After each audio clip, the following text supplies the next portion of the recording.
खुश आमदीद। रियाजी में ना एक लफ्ज है फंक्शन जो हर जगह आ जाता है।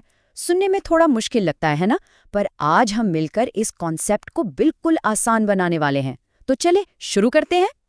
तो सबसे पहला सवाल, ये फंक्शन आखिर चीज क्या है?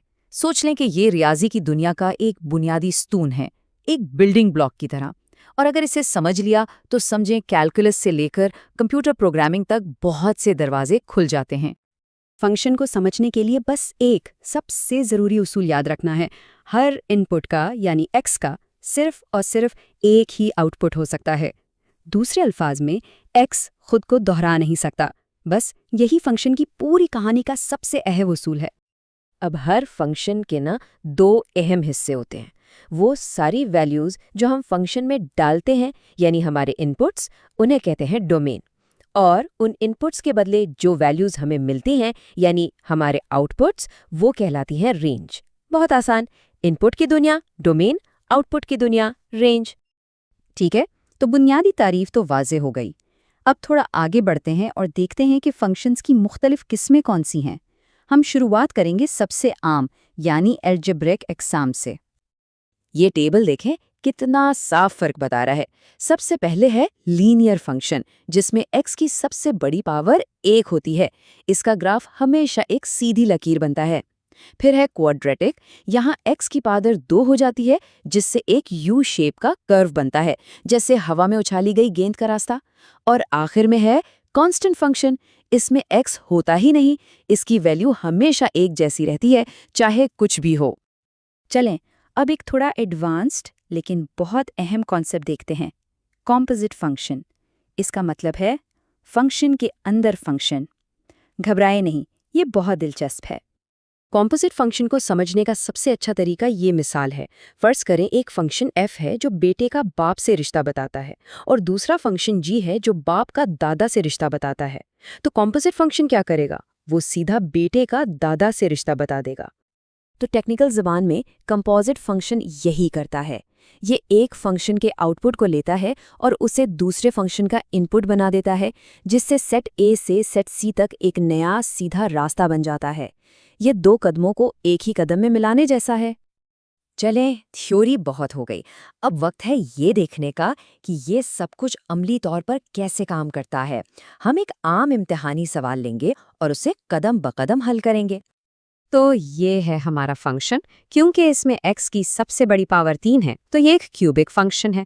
अब देखते हैं कि इसके साथ क्या करना है। पहला चैलेंज बहुत सीधा है। हमें फंक्शन की वैल्यू मालूम करनी है जब x की कीमत 3 हो। इसका मतलब है कि जहाँ जहाँ x है वहाँ हम 3 रख देंगे। देखा, हमने बस x की जगह 3 रखा, थोड़ी कैलकुलेशन की और जवाब आ गया 33।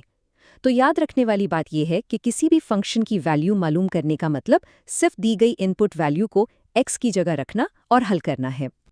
ठीक है, अब थोड़ा सा ट्विस्ट।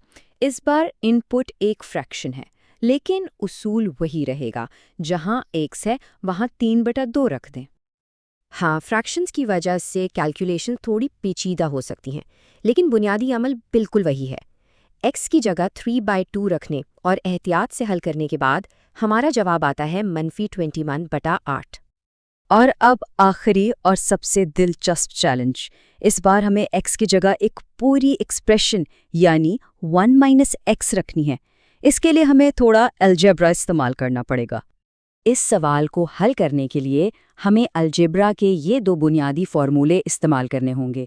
ये स्क्रीन पर मौजूद हैं।